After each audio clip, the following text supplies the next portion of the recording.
This is Teachers Talk Radio, and you are listening live. Good morning. This week on the Saturday Breakfast Show, we are talking about the aesthetics of your classroom. Does it need to be Instagram perfect? Why not? And why are so many people obsessed with how their classrooms look?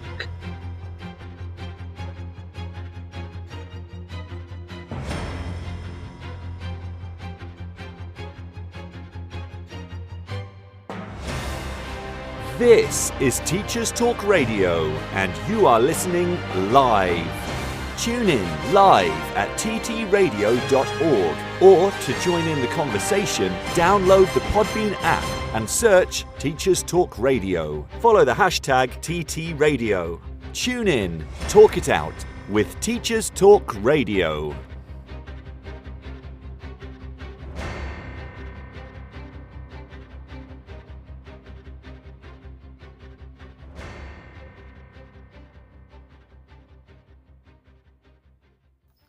Good morning. It is Saturday, the 5th of April, 2025. This is your Saturday Breakfast Show with me, your host, Darren Lester. We are talking aesthetics today. I've been thinking about why things look like they do, why things feel like they do, and kind of how that could be important to us in schools, why that is important to so many people in schools. And so that's what we will be talking about for the bulk of our show today. But before we do, I'm going to ask the question that I always ask. How are you? How has your week been? I'm not going to lie, my week has been a struggle. If I'm completely honest, I have been bedrotting for most of it. So as I've spoken about on the show before, because we are very open about mental health here on Saturday Morning Breakfast, we think it's important that as professionals we have these conversations. I get seasonal depression.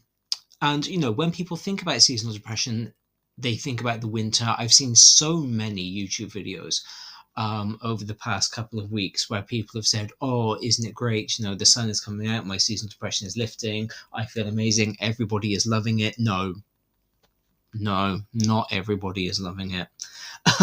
I have the opposite of that. So mine actually gets worse at this time of year when the sun comes out. And I have felt it quite acutely this week. I think, to be fair, I always do. The clocks changing, the clocks going forward is always a bit of a shock to my system, which is ridiculous because time isn't real. Kind of the clocks are arbitrary, so I don't know what it is. I don't know what it is in my brain that kind of associates the changing of the clocks with a kind of rubbishy feeling. But it happens. I prep for it. And yeah, I have spent most of this week in bed. Now, that is kind of the opposite of what we often advocate here on Saturday Morning Breakfast. We talk a lot about mental health. We talk a lot about self-care. And, normally I advocate the idea that self-care is very purposeful. It's very deliberate. We try to rail against this idea that self-care is all about candles and bubble baths and self-indulgence, which is how it's often conflated. But sometimes that is what self-care is. Sometimes self-care does have to be, do you know what? I'm not functioning right now and I'm not even going to attempt to. So that's kind of where I was this week. But that has had me thinking about my work situation quite a bit because, this time last year, I wasn't able to bedrot in this same way. As I spoke about on the show last week, I've got a 5-year diary and I'm now in my second year of it. So I'm kind of, each page is split into 5 sections and each year you fill in the appropriate section on the page. And you can't help when you are kind of, well, at least I in my second year, I can't help but every time I go to fill in my days section, reading about the day from last year. And I've kind of noticed that I was feeling this same way, but powering through because I had to. We were in school. Well, actually, we weren't in school at this time last year because Easter was that little bit earlier. But, just in general, we were in school, things were happening. I kind of had no choice but to power through. Whereas this year, because I have a lot more flexibility in my schedule, um, I don't have to power through so much, because I can I I look at my lessons. I'm like, right, I've got this, and this, but that's it. I teach from home these days. I'm not rocking up at a school at 10 to 8 in the morning. I'm not staying there till 6 and having to be on that entire time. So I am interested, kind of just within my own patterns of behavior, to see whether that impacts the almost like the severity of how I'm feeling, because I know that I don't have to push through in the same way. I'm wondering whether maybe I will adjust quicker and kind of, in inverted commas, get over it a little bit quicker than I usually do, or whether I will find myself indulging myself a little bit more and kind of procrastinating and bed rotting more than I have done in the past because I have those opportunities available to me. And I'm quite interested in human behavior. I'm quite interested in my own behavior. So it will be interesting to see kind of what I end up doing. The fact that I'm talking about this as an abstract thing rather than a deliberate thing, the fact that I'm talking about this as if I've got no desire to attempt to control what I'm going to do is probably quite telling, and probably suggests that I will just spend a lot of time in bed. But we shall see.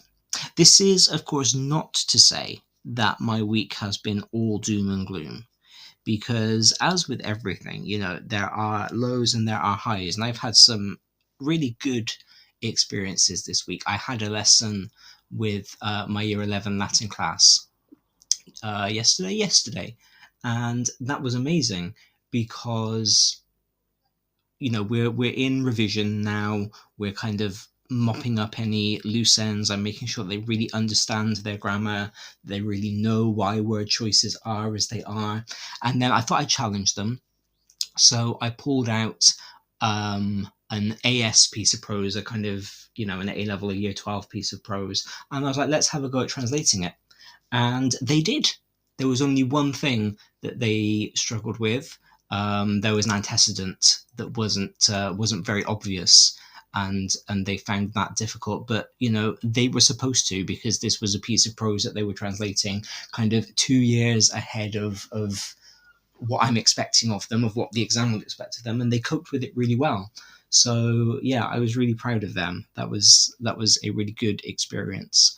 I had an amazing experience on Wednesday evening when I got to interview some fantastic practitioners about having foreign language assistants in the classroom. We had a sponsored show, a sponsored late show on Wednesday, sponsored by the British Council, all about the importance, the value of language assistants. And it was lovely to talk to Marie and to Amy and to Liz and to Claire about their experiences of hosting and in some cases being a foreign language assistant.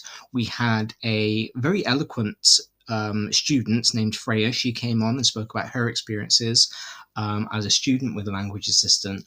And it was really nice to kind of talk to other language teachers about why the language assistant program is so beneficial to our young people. So if you are an MFL teacher and you haven't listened to that, please do go back and check it out, because I think that we make some really good arguments for why all schools should have a language assistant.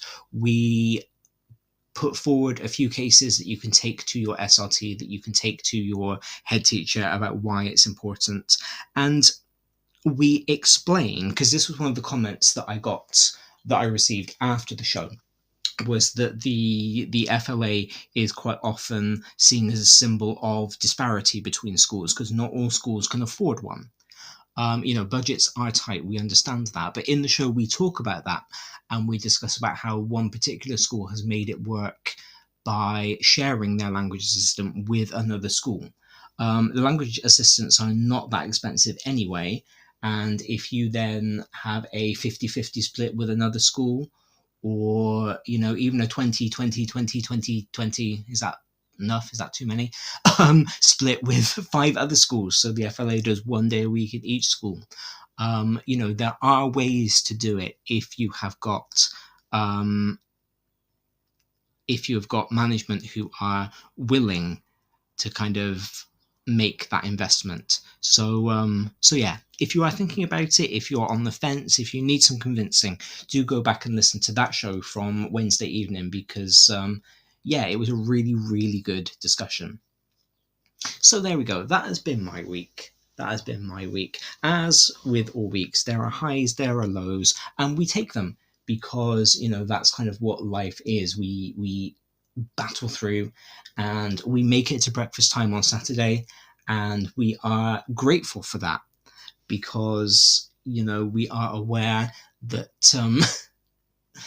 that's not always an option for everybody. Hi secondary school teachers, we're Apps for Good, and we give schools like yours free introductory computing courses. Our courses are for everyone, including those who aren't computing teachers, and they're fully equipped with resources mapped to the UK computing curriculums. Independent learning is central to our courses. Your students will develop essential and digital skills by working in teams to create prototype apps. We'll even connect you with industry volunteers to give real-world feedback. Let's empower every young person you teach to shape their future with technology. Speak to us at www.appsforgood.org. Did you know that every year, half of disadvantaged children who are top attainers at primary school don't go on to achieve top GCSE maths results? At Axiom Maths, we exist to change that. Our fully funded programme helps schools nurture young mathematicians through weekly face-to-face maths circles, where pupils tackle challenging and exciting problems outside the national curriculum. With just under £3,000 annual funding, expert training and quality resources, we give schools everything they need to inspire the next generation of mathematical thinkers. Want to make a difference? Visit axiommaths.com today and join over 400 schools delivering maths circles across the UK. Meet 2025 BET Award winner Kialo EDU, the 100% free tool for thoughtful, inclusive classroom discussion. On Kialo, students contribute instantly and simultaneously to create an interactive map of a discussion, deepening their subject knowledge and enhancing their critical thinking skills. Set tasks, track participation, and provide personalised feedback in just a few clicks. And since it's compatible with all your favourite LMS platforms, it slots seamlessly into your existing workflow. Over 1 million educators and students are already using Kialo to make the world a more thoughtful place. Join them today at kialo-edu.com. This show is brought to you in partnership with John Catt Educational, publishers of professional development books and resources that support great teaching and learning in schools around the world. Don't miss out! Level up your professional development today and visit johncattbookshop.com to explore the full range of titles. Use the code JCTTR2425 for 20% off your order. Happy reading! This is Teachers Talk Radio, and this is Teachers Talk Radio News. Website The Conversation features details of new research which suggests that parents may not play a role in the development of maths anxiety amongst their children. Existing research indicates that maths anxiety is present amongst pupils in their first years of primary school, and that it interferes with maths learning and performance. This new research, conducted in collaboration with 3 universities in Italy and Loughborough University in the UK, looks into the role parents play in the development of the anxiety. The research followed 126 children from Italy from the age of 3 to 8.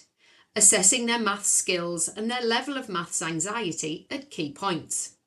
parental maths anxiety was measured at the start of the study. The results indicate that having a parent with higher levels of maths anxiety did not make it more likely that their children would also have it. This is different to general anxiety. However, the research did show that children of parents with maths anxiety did less well at maths. In preschool children's numeracy, skills were lower if their parents were more anxious about maths, and those children continued to have lower maths attainment by the age of 8. But, unlike reading, where research clearly indicates that parental engagement with it increases children's level of skill, maths is more complicated. Sometimes parental involvement made things worse. Other things like playing number games and counting had minimal effect. Full details of the summary of the research can be found at theconversation.com. In related news, maths appears in a story from the Monmouthshire News, which says that the new research indicates that 71% of parents in Wales couldn't pass Grade 4 GCSE maths. When given a sample question, a survey of 2,000 parents and carers found that only 21% got it right, with 34% admitting they didn't know the answer and 37% getting it wrong. The results came from a survey conducted by Flash Learning, and it also showed that 65% of parents believe supporting their children with GCSE homework resulted in them needing to do their homework first. 57% of Welsh parents also believe that they would fail the exam if they sat it today. The Mail Online covers more reaction to the Netflix drama Adolescence. This time it is comments from Education Secretary Bridget Phillipson, as she called for more male teachers to provide strong, positive male role models. Speaking at the inaugural Festival of Childhood in London, Phillipson said boys needed to be raised with the strength to reject hatred being spread online. She echoed recent warnings from former England football manager Gareth Southgate and police chiefs who have cautioned about the impact social media influencers can have. The festival was hosted by Children's Commissioner Dame Rachel de Souza, and Miss Phillipson spoke at length about the dangers of disinformation, toxic role models and hatred, and stressed the importance of thinking analytically, weighing up arguments and reasoning.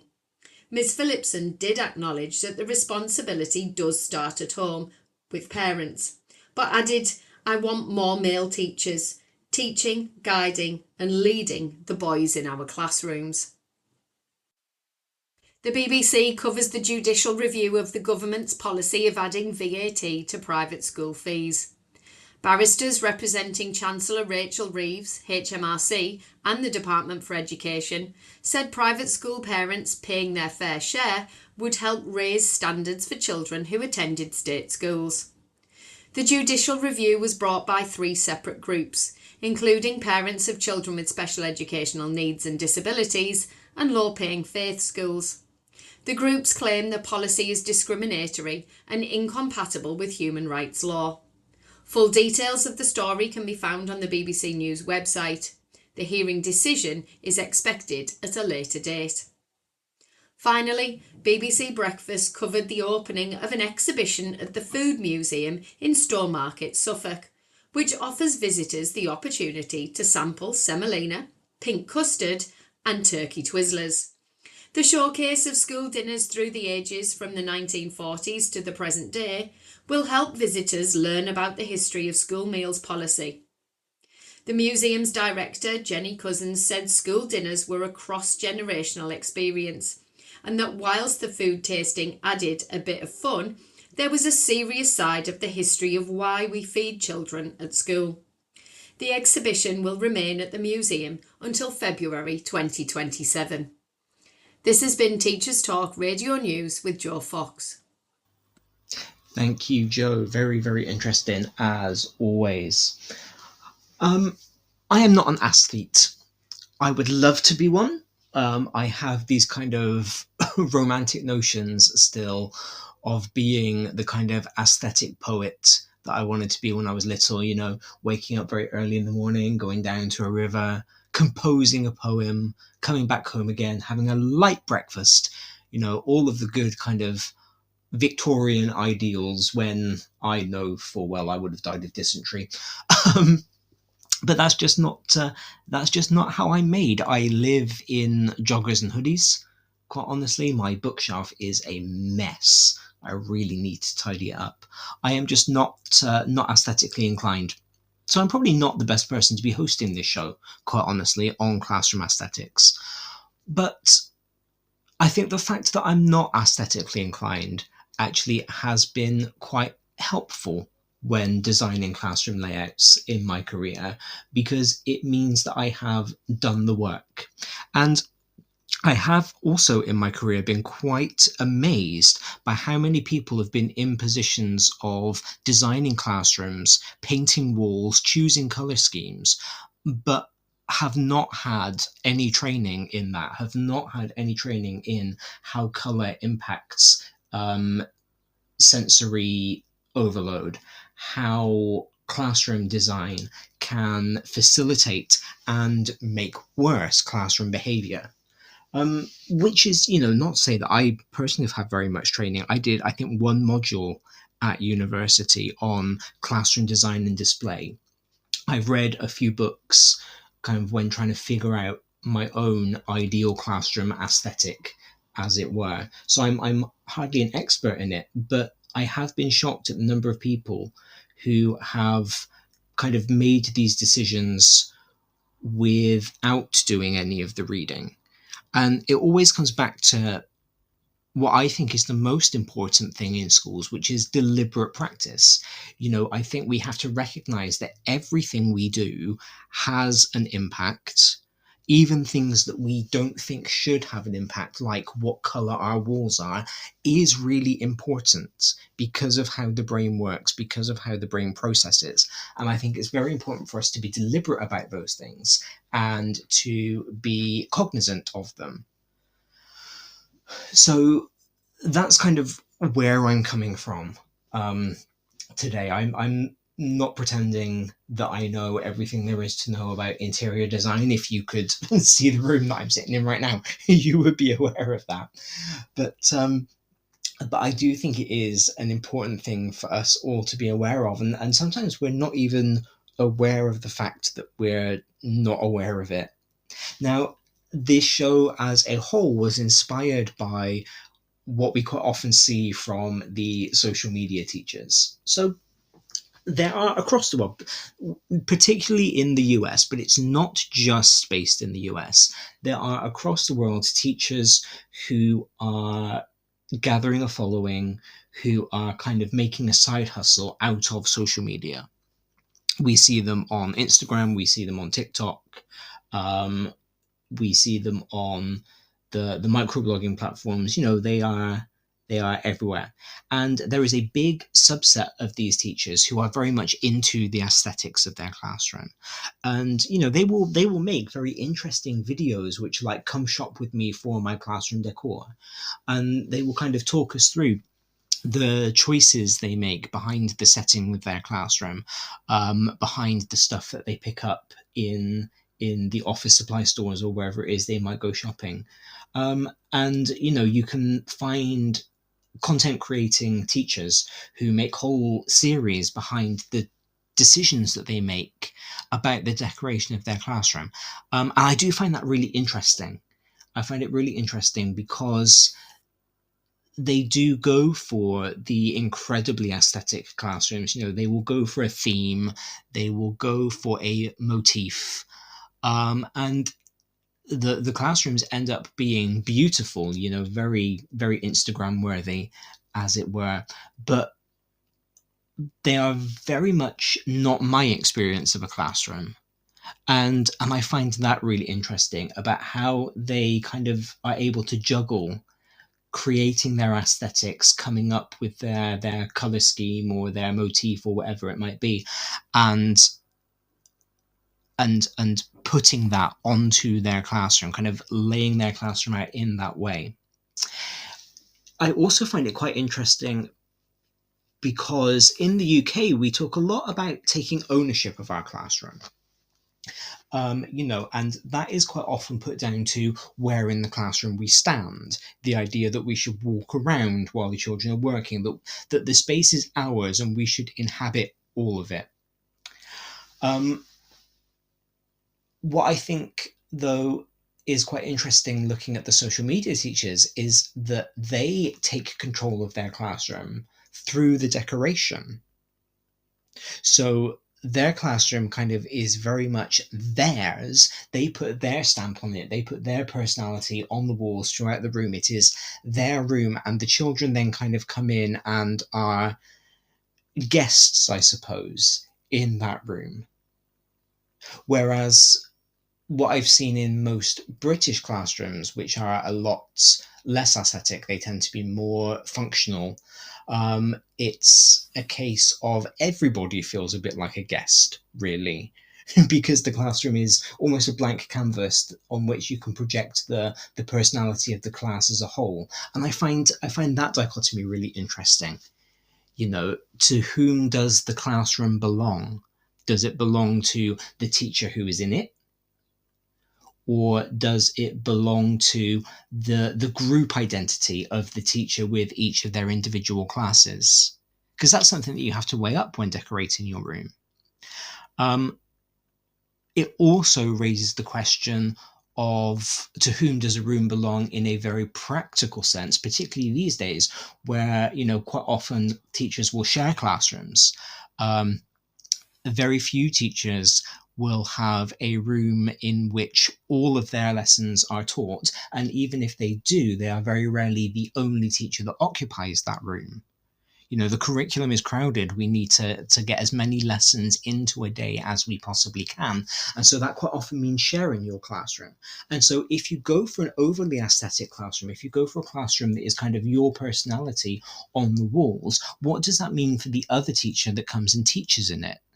Because even if it's only for like 1 or 2 periods a week, during those periods, that classroom is their classroom, the classroom over which they have to have ownership.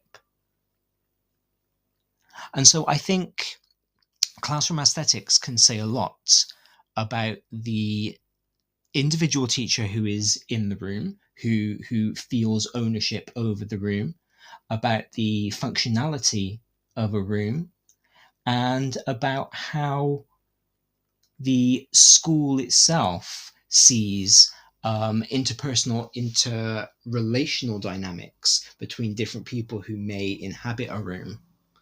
I had this discussion in my very last classroom. So before I moved out of teaching in a school, in a brick and mortar school full time, to teaching in an online school, I talked a lot about, I talked a lot with my IT department about the fact that in my classroom, I actually didn't want an interactive whiteboard.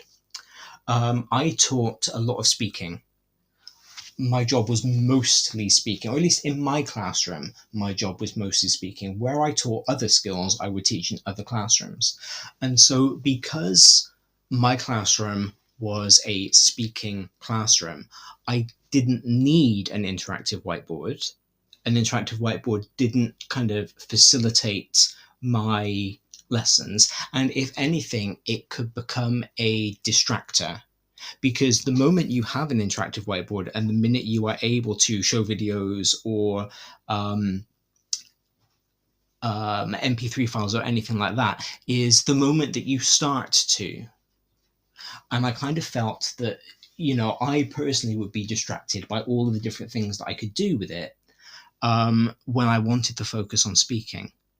But it got to the point where I wasn't the only person using my room. So when I was off teaching other skills in other classrooms, other teachers were using my room for other things, and they didn't like that I didn't have a smartboard. They wanted one for their lessons. And it became a bit of a standoff between me, who was, in theory, the owner of the classroom. It was, my room. And so there was part of me that was like, well, if it's my room, it should be how I want it to be. But then there were the other people who used the room, who wanted it. And it was like, how do we balance those different needs and those different functionalities. And maybe it does come down to the functionality of the room as opposed to the owner of the room for how you decorate it. I don't know. We never really reached a conclusion. In my head, I won, but that was just because I was really stubborn. But I do know that as soon as I left, they installed an interactive whiteboard in that room. I don't know how often it's used. It's not any of my business how often it's used. But yeah, that was something that I hadn't really associated with this idea of aesthetics of the classroom until right this minute. But it is quite interesting, I think, how teachers can become quite territorial over their classrooms. So as always, I have done some reading, and my reading this week actually is pretty much based around the early years classroom, because those are the ones that quite often need to be aesthetic, because there's a lot going on in an early years classroom. You know, you will have the home corner, the role play corner, which is quite often, or is regularly changed out. The role play items are switched out for other things. There will be a lot of books. There are a lot of toys around. The EYFS classroom is a busy space for busy minds, which I always think is really cool. So it's been quite interesting to read about how aesthetics can work in the EYFS classroom, because it really underlines the impact that the aesthetics of a room can have on a brain, can have on a developing mind. And I think that as we go up the school from EYFS into Key Stage 1, Key Stage 2, 3, 4, 5, all the way through, even into universities, we should still be thinking about the impact that the aesthetics of a room have on the learning, because that should be at the heart of everything that we do in school, should be the learning. And I think there's a lot that we can learn from EYFS practices higher up the school in terms of what our classrooms look like. So the paper that I read was written by Linda Apps and Margaret MacDonald, and it was published in 2012. So it's quite an old paper, to be fair, in the Journal of Education and Learning. And they kind of open with this concept that in early childhood education, there's this growing recognition that aesthetics matter. There is this kind of growing belief that the environment teaches just as much as the curriculum does. And that draws on McLuhan's idea that the medium is the message. So there's this idea that the way you present something is in fact the thing that you are presenting. And so these two researchers, Apps and MacDonald, they decided to challenge this idea and reflect on how classrooms feel in addition to how they function and the impact that that has on people's learning. I really liked this because they performed an arts-informed inquiry. So they thought about sensory, interpretive, and reflective research rather than traditional data collection. And, I think that's quite exciting as we play with different methods of collecting data within a classroom, as we figure out how we can conduct educational research without directly involving the children, because there are all sorts of ethical issues in involving children in educational research. I think it's interesting to read about different practices, different research practices, different ways that people are researching, so that we can really build our body of knowledge, our body of pedagogical knowledge, and improve what we know about classroom situations. So their central question, their big question was, how can we apply an aesthetic lens to the play-based early learning classroom? They started by defining classroom aesthetics, and they went for a true meaning of aesthetics. Now, this term aesthetics is bandied around quite a lot, again, especially on social media. I've seen quite often comments along the lines of, "Oh, that's so aesthetic." And I've even heard children using it. So kind of year 7, year 8, girls in particular, have kind of used aesthetic as some kind of descriptor. I really want, that's it. I was teaching once last year. And I asked my children to make, we were in a beginner's French class, and I asked them to make a poster introducing themselves. And one of the girls said to me, "Sir, how do I make my poster look aesthetic?" And I think because I'm chronically online, I understood what she meant. But it hit me in that moment about how now aesthetic is just used as an adjective. Instead of a noun. Aesthetic now is used as shorthand for aesthetically pleasing, but without the idea that things can be aesthetically pleasing to different people, that we all have our own aesthetic sensibility. We all have our own idea of what is aesthetic. So what I liked particularly about this research paper was that it really grounded aesthetics in aesthetics, that aesthetics are not just about decoration. They're not just about what is up on the walls, what is on the bookcases, but aesthetics are about a sensory and emotional response to something. You know, aestheticism, to be an aesthete, it's a way of life. It's about putting the beauty above everything else, but we appreciate that beauty because of how it makes us feel, because of those sensory depictions. So what's then interesting about how these researchers approach aesthetics is that a space can hold an aesthetic, and that aesthetic is shaped by children and educators interacting together. So for these two researchers, for Apps and MacDonald, it's not just a case of, slapping some borders up on the wall and saying this reflects my personality. It's about working together with the children to create some kind of identity for the room that holds who you are as a collective. So they have taken the whole group identity interpretation of aesthetics rather than individual teacher identity, which I think is really interesting. Because then when we talk about ownership, it means that the children own the room as much as the teacher does.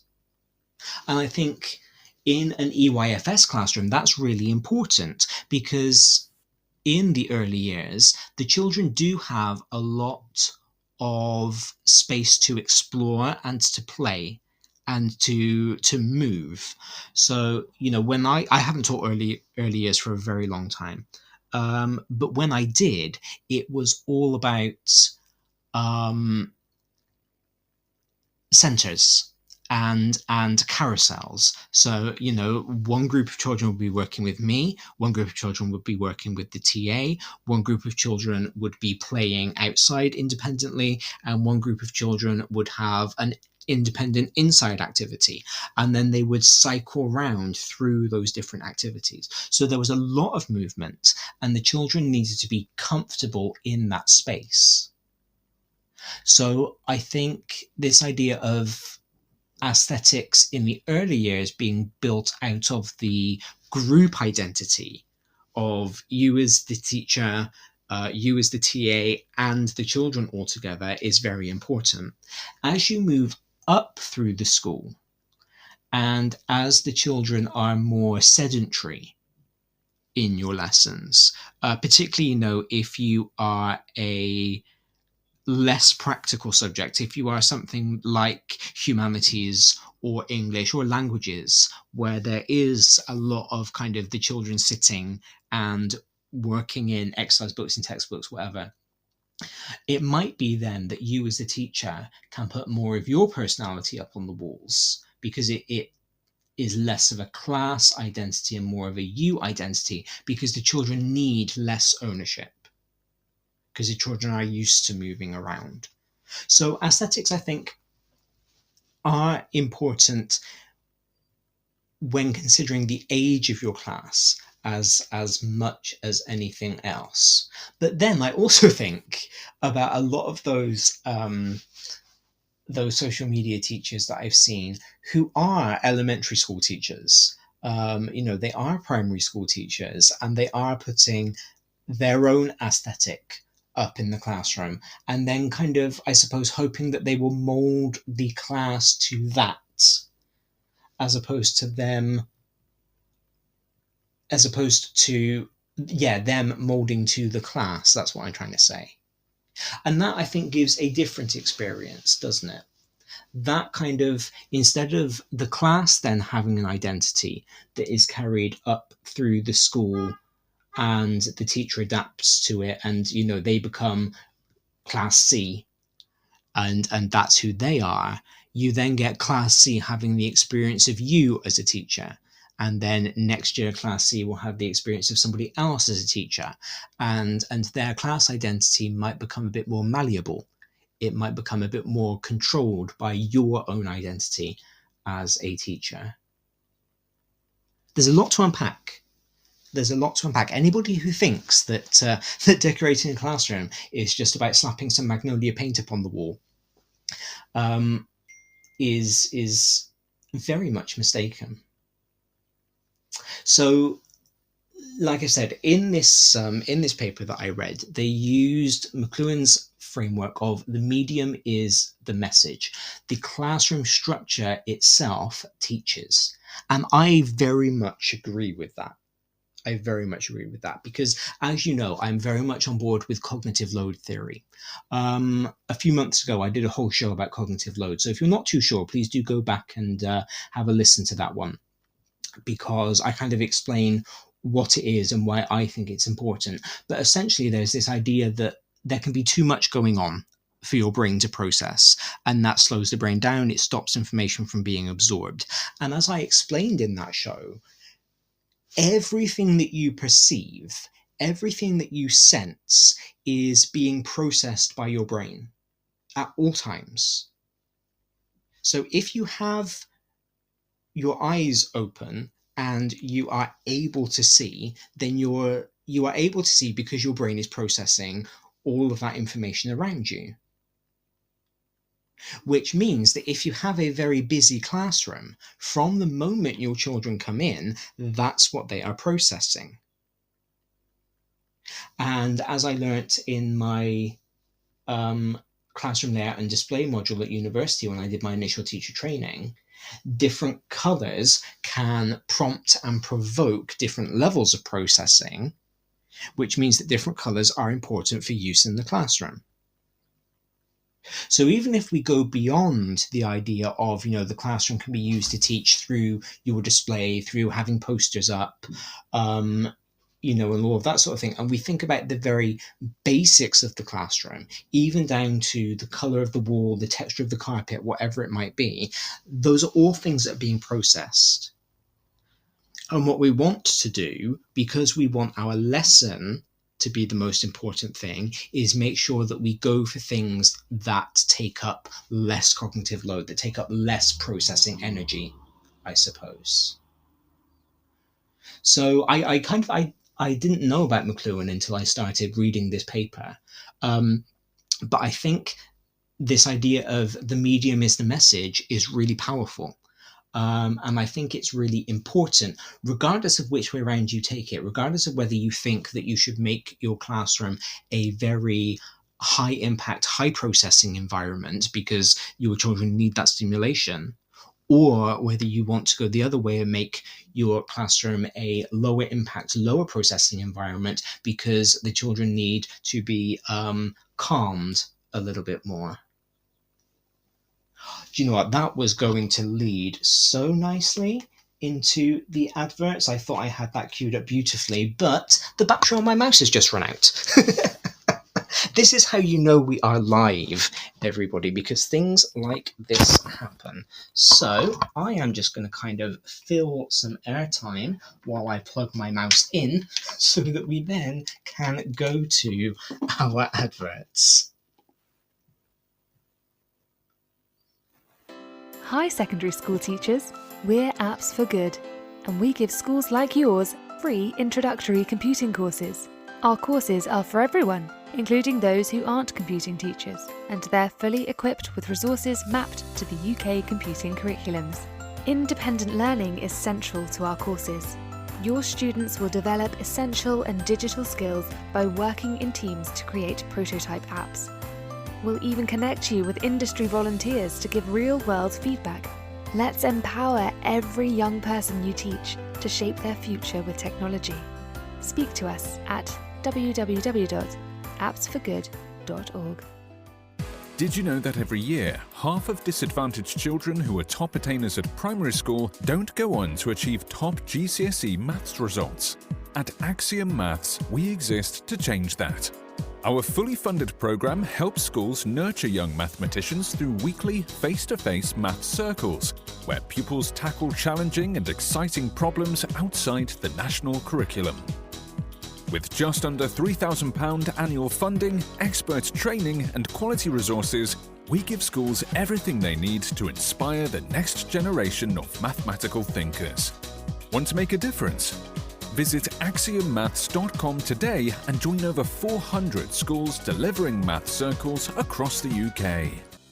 Meet 2025 BET Award winner Kialo EDU, the 100% free tool for thoughtful, inclusive classroom discussion. On Kialo, students contribute instantly and simultaneously to create an interactive map of a discussion, deepening their subject knowledge and enhancing their critical thinking skills. Set tasks, track participation, and provide personalised feedback in just a few clicks. And since it's compatible with all your favourite LMS platforms, it slots seamlessly into your existing workflow. Over 1 million educators and students are already using Kialo to make the world a more thoughtful place. Join them today at kialo-edu.com.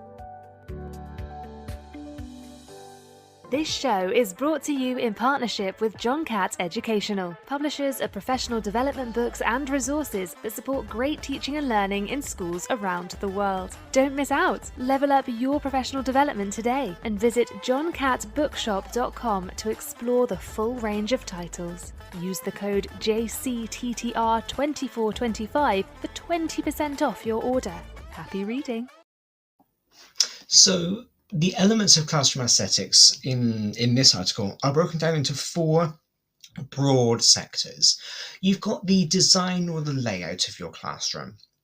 And our researchers are suggesting that in the EYFS space, these need to be flexible, child-centered spaces. So you need to have enough room for the children to be able to explore, to play, to do what they are going to do. Now, in the EYFS classrooms that I have taught in, I'm not an EYFS specialist by any stretch of the imagination, but in the classrooms that I've taught in, they have been rather rigid, where you do have, the role play area, the sandpit, the water, whatever it might be. And I think that's because EYFS classrooms, by and large, they need a lot of resources, don't they, to keep the children active, to keep the children engaged. They need playthings, because even imaginative play is facilitated by props. So I think, this idea of a flexible space is a good one in theory, but in practice, when you are kind of going through your tick list of everything you know that your children need to accomplish within your curriculum, it can be quite difficult to put into place. The second element of an aesthetic classroom is light and the materials. So use of natural light and use of natural elements. Now again, that's all going to come down to where your classroom is in terms of your building, and where your building is in terms of the layout of the town or the city that it's in. You have very little control over where your windows are, in how much natural light can come in. But the more the better. The more the better. You can think about the flow and the movement. How easy is it for the children to navigate through the space? Again, this is very much EYFS centered because there is a lot more movement in a lesson. Even in terms of transitioning from being on the carpet to being at a table, that happens very rapidly because of attention spans. So you need to make sure that movement is easier. You have to remember that young children, 4, 5, 6-year-olds, they don't have the same motor skills. They don't have the same coordination as older children. And so, do you want to risk them banging into tables? You know that they're going to run around even though you tell them not to, and you will tell them afterwards to stop. But how do you make sure that they don't hurt themselves when that happens? But of course, that's not just a consideration in the EYFS space. Again, as we move up the school, you will find that you have children with dyspraxia who also have difficulty with coordination, with their fine motor skills, and who may also need that space to move around because they may inadvertently walk into a desk. You may have teachers that do it. I do it all the time. Again, in my last school, I had a perpetual bruise on my left leg because there was this one desk in a shared area that I would always walk into. Always. And it seemed to be that when I made the effort not to walk into it, I walked into it all the more. There was a point where I was concerned that my colleague would start thinking that I was turning up to work drunk because I was perpetually bashing into this one table. So you need to make sure that your classroom has the ability for the children in it to move around. And again, even if, as you go up the school, you teach a subject that is traditionally a bit more sedentary, like languages, for example, there will still be times where you want your children to be up and moving. Running dictation is a really good one in the MFL classroom, where you put a text outside of the classroom. One child will go read the text, remember as much as they can, come back in, recite it to another child who will write it down. But you're going to want the space to be able to do that. You want the free movement to be able to do that. Again, you don't want them bashing into each other. You don't want them bashing into the desks. So part of the aesthetics of your classroom can be thinking about the practicalities of your lessons. If you're a teacher that does running dictation all of the time, then having your desks in rows right by the door might not work for you. When we think of aesthetics, we always just tend to think about the aesthete, don't we? We always just think about how it looks. But actually, there are a lot of practical issues that aesthetics can help us with, particularly in the UK, where we're very obsessed with health and safety. You can use your aesthetics to make sure that you are ticking lots of health and safety boxes. And finally, so this fourth element of classroom aesthetics is the one that we probably think of when we think of aesthetics, and that is your display. How are you displaying and why are you displaying?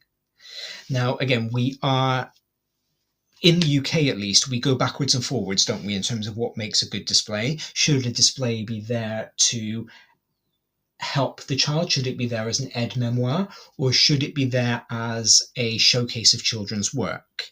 I think if you're in primary, where it's a class in a classroom, and so it's, again, that shared space where you are kind of creating your identity as a group, the children, the teacher, the TA, then that can be a really good place to showcase work. I do think in secondary, it's more often a case of we use our display for aide-memoire because you have a lot of groups coming in and out, and it can be really difficult to showcase children's work on the wall. But if you're going to do that, as I talked about in my show on cognitive load, you need to think about the cognitive load of the posters that you are putting up. Is it too much? Are you adding too much stimulation to what your children are seeing as they walk into your classroom? So I've just tried to blend aesthetics and functionality. And quite often they are put on this, or they are opposed, aren't they? They're presented as this dichotomy. Your classroom is either aesthetic or it's functional. But that's what happens when we look at aesthetics as purely being about how it looks. Because we tend to think functional spaces prioritize organization and efficiency. A functional classroom will have exactly enough desks for the biggest class that sits in it. It will have exactly enough mini whiteboards and pens. The interactive whiteboard will be in a space where all the children can see it when they're seated at these desks. There will be folders neatly lined up on a bookshelf with your medium-term planning in all of them, and everything is within easy reach. But quite often that's a dream rather than a reality, isn't it? Because the fact of the matter is our classrooms are organic, living, working spaces with 32 people in them at any given time. So it's going to get messy. Things are going to get lost. And I think you can have the most functional classroom in the world, but that doesn't mean that every single lesson is going to run perfectly smoothly every single time. An aesthetic space, on the other hand, traditionally prioritizes emotional tone and sensory experience. So it is about taking your identity as a person or your identity as a teacher and slapping it up on the walls. I'm thinking about, and I may be thinking about this because there has been, as Joe said in the news, this drive once again for more men in teaching. But I'm thinking about some of those male influencers that I've seen on Instagram, on YouTube, on TikTok, who create very, in inverted commas, male spaces in their classroom. So it's lots of woods, lots of stone, lots of grey. It's a very muted color palette. So they go for a more kind of masculine tone on their walls. And then I think about some of the hyper feminine classrooms that I've seen where there are lots of blankets thrown around, there are pillows, there are plushes, it's very pastels. And when you walk into that classroom, or when you see those classrooms, when you see photos of those classrooms, you don't really get a sense of what the children are like. You kind of understand what the teacher is like. Which again is fine if that's what you want for your classroom. If your idea is of classroom ownership is to have your personality up on the walls, then by all means, embrace your aesthetic. But do think about cognitive load as you're doing that. Do think about what the children are having to process just when they are sitting, before you even open your mouth, before you even hand out a worksheet, what actually is going on in their brain as they are looking at all of the busy things up and on the walls. According to this research that was conducted, balance is the key as to everything. Pretty much whenever I do one of my shallow dives, I could shorten my show from 90 minutes to 2 just by playing the news and then going balance and then leaving, because that seems to be the conclusion I come to all of the time. But you do need that balance between organization and efficiency, because we don't have time to be hunting out where our medium-term plans are. We don't have time to be going around and recapping all of the glue sticks. So that's where you want your functional space. But the medium is the method.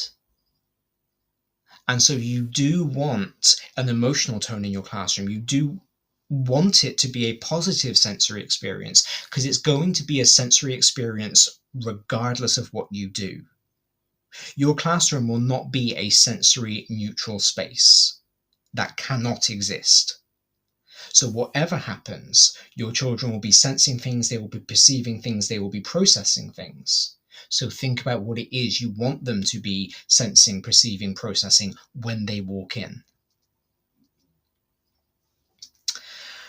At the top of the show, I talked about how I've encountered lots of people who don't think about the aesthetics of the room. They will just slap the paint up on the wall. Whenever you say that your classroom needs a new coat of paint, it will just get the paint slapped up really, really quickly, and that's it. And I'm not blaming those teachers for that, because like I said, not everybody gets that training. I did a 3-year BEd course, and as I said, I had one module on display and classroom aesthetics. Everything else that I've attempted to learn, I've had to do myself by going out and doing this reading. We do need more training, especially as cognitive load theory becomes more prevalent, as it becomes more important. We do need more training on how the aesthetics of a classroom can have, not just can, but does have an impact on the learning of our young people. And my very favourite thing in the world, reflective practice. This is essential. You need to regularly be considering the message that your environment sends. How do your children feel when they walk into the classroom?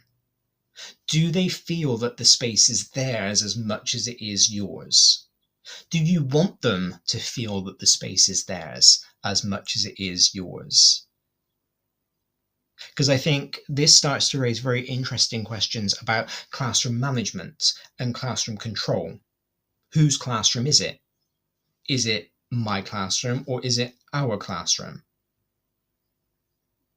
So I think if you can regularly think about what's going on in your classroom, regularly look at how your classroom looks, what you have up on the wall and why, what work of the children's are you displaying? Are you only displaying it because you have to, because your school's display policy says that you will have children's work up on the wall?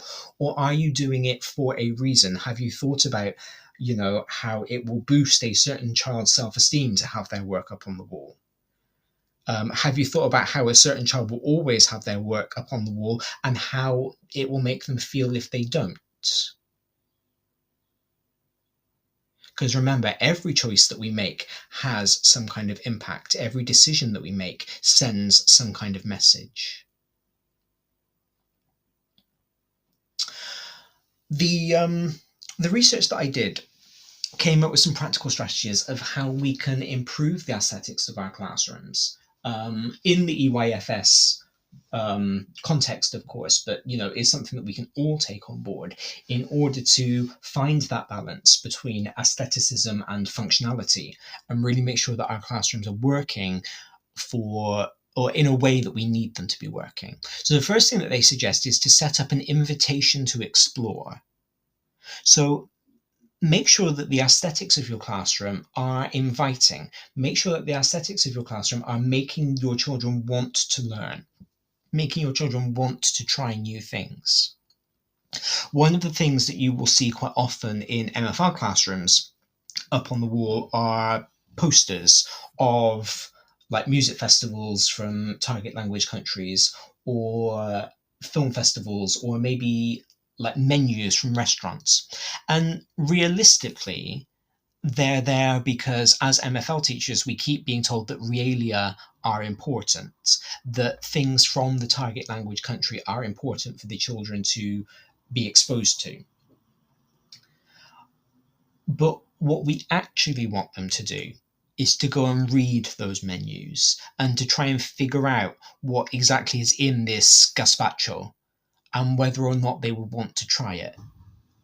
We can use what is up on our walls to help address that cultural capital gulf about the type of things children know and the type of things that children experience.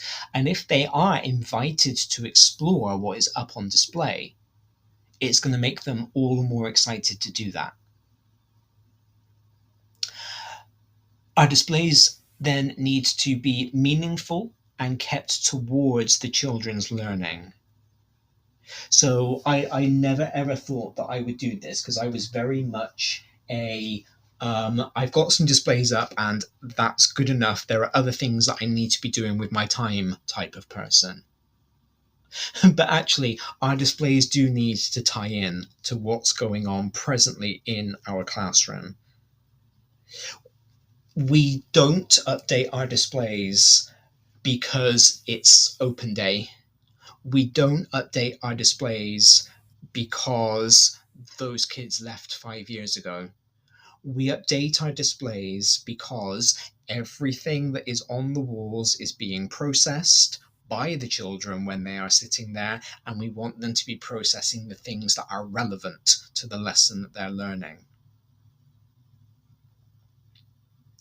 We also have to be very careful about the other sensory elements of our classroom. We've talked a lot about the visual element because that's the big one, isn't it, for a classroom, is the visual. But there are other senses. What textures are in your room? Are they over or under stimulating? Again, if you think for younger children in particular, texture is very important. They like to touch things. It's one of the ways that they really process information. They're still, our 4 and 5-year-olds are still in that kind of baby bath book, touch and feel, board book stage. And so, having different textures for them to explore are important. But as we go up through the school, how are we thinking about the sensory textural input for some of our other children, for our children on the ASD spectrum, for example? Do you have children who have particular sensory issues around particular textures? And are you making sure that your classroom is aesthetically a safe space for them? How about the smells of your classroom? You can't always control the smells of your classroom, to be fair, particularly if you've got year 9 straight after they've had PE. But what is that like for the children walking in? I once shared a classroom with a teacher who kept a reed diffuser on their desk, and it was a very pungent smell. I did not like it at all. I did not like going into that room, and I always came out of it with a vaguely mild headache. That was just me. Obviously the teacher who owned the room, it was their room, they liked the smell. But I wonder whether any of the kids who used the room had the same reaction as I did. Because kind of what that did to me was suggest that it was that teacher's room that I was borrowing. And so because they liked the smell, that was fine. It was okay for it to be in there. It didn't really matter that I didn't like it because it wasn't my room. But do we want the children using that classroom to have that same kind of barrier? Or do we want them to feel like they are as much a part of the room as everybody else? How about the sounds in your room? We go back and forth, don't we, about whether we should be playing music while the children are working. I'm not quite sure where consensus is landing on that at the moment. That might be something else I research for another show. But we go back and forth on that quite a lot. Do you play class music in your classroom? Do you want a dead silent classroom? Because as I've talked about on the show before, that can be distracting to some children. Do you have your door open or closed? What noises are going on outside? This is all part of the aesthetic of your classroom. But not all of it is under your control. You can't control what the teacher opposite you is doing in their classroom and how much noise those children are making. And they have just as much right to make noise as you have to desire silence. And you've got to strike that balance. You've got to find that compromise. So sometimes when we consider the aesthetics of our classroom, there are lots of things that we are not in control of, which does make it all the more important to be very deliberate when we think about the things we are in control of. Where's my mouse gone? There we go. So the conclusion then that these researchers came to is that the classroom isn't a container. It's not just a room in which you teach. Your classroom is a co-teacher. It creates the environment in which your children are learning. And you need to make sure that that environment is conducive to that learning. Aesthetic shapes emotion, it shapes behavior, it shapes engagement. All through how much is being processed, how loaded their brains are being by what's around them. So you've got to keep that in mind when you are designing your classroom. And the classroom should feel alive, it should feel nurturing, it should feel inspiring for young learners. And in fact, for all learners. The classroom should be a space that they feel they can come into, and in that space, they want to learn whatever it is that you are teaching them. Make it a space that they want to be in. And sometimes that involves involving them in the conversation and not just slapping your own personality up on the wall. Sometimes it takes asking them, what should we do on this wall? What should we do in this space? And co-creating that environment, giving those children as much ownership over that room as you personally have, or as you personally would like to have. Hi secondary school teachers, we're Apps for Good, and we give schools like yours free introductory computing courses.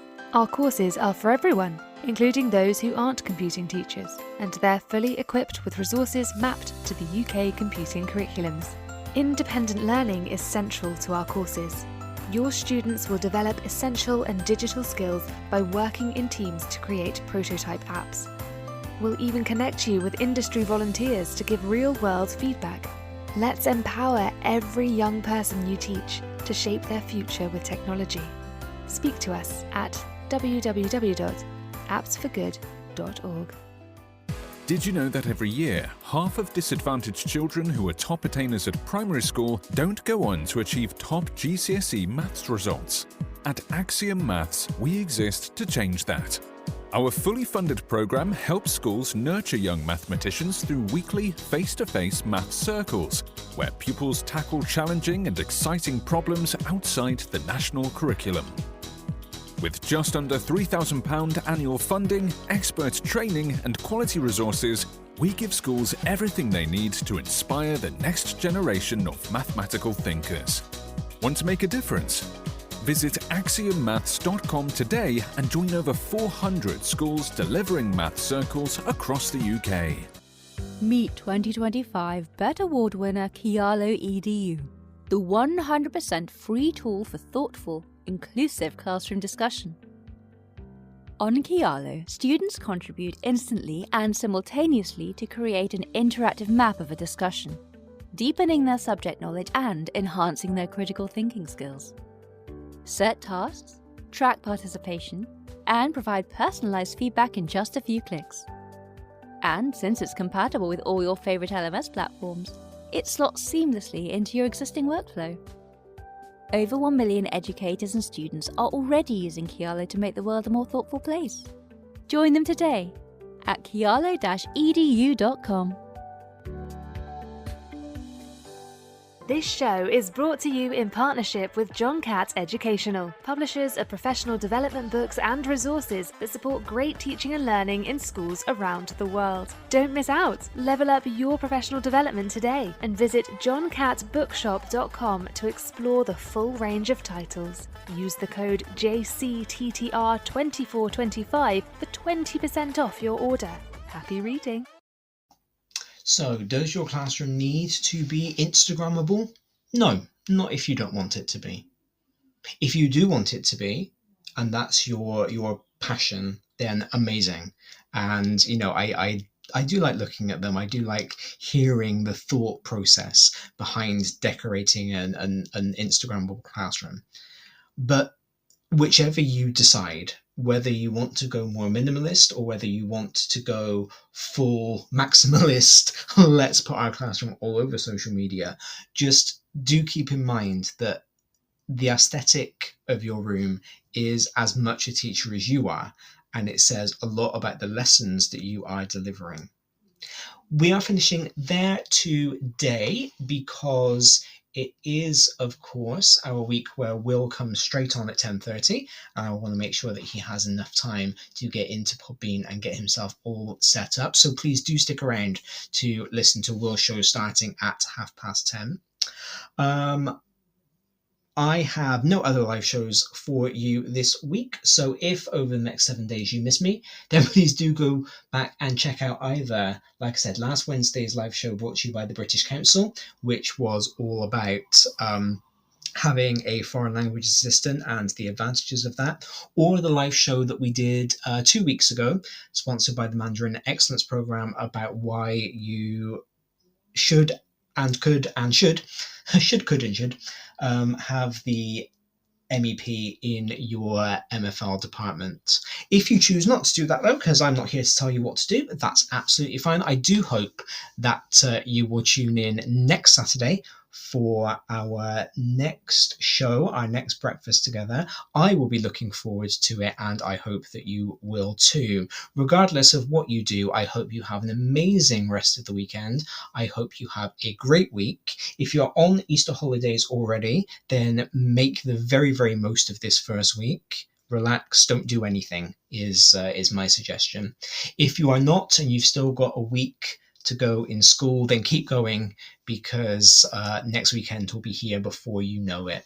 Thank you all very much. Have a great weekend and goodbye.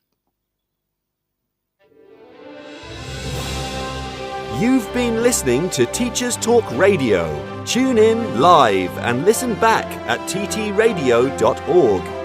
We look forward to hearing from you next time on Teachers Talk Radio.